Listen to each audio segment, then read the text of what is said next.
જામનગર શહેરમાં આજે મેઘરાજાની ધમાકેદાર એન્ટ્રી થઈ હતી. માત્ર 20 મિનિટના વરસાદથી શહેરીજનો ખુશખુશાલ થયા હતા. તો બીજી તરફ આ વરસાદે જામનગર મહાનગરપાલિકાની પ્રી મોન્સૂન કામગીરીની પોલ છતી કરી હતી.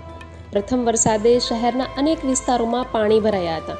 દર વર્ષે લાખોના ખર્ચે પ્રી મોન્સૂન કામગીરી બાદ આવા જ હાલ સર્જાય છે.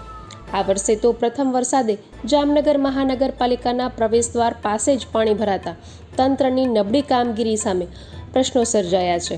ત્યારે શહેરના અનેક વિસ્તારોમાં પાણી ભરાતા હોય ત્યારે શહેરીજનો દ્વારા મહાનગરપાલિકાને બાકી રહેલી પ્રી મોન્સૂન કામગીરી તાત્કાલિક પૂર્ણ કરવા, વરસાદી પાણીના નિકાલની વ્યવસ્થાને વધુ અસરકારક બનાવવા અને નીચાણવાળા વિસ્તારોમાં ખાસ ધ્યાન આપવા માટે માંગ કરવામાં આવી છે.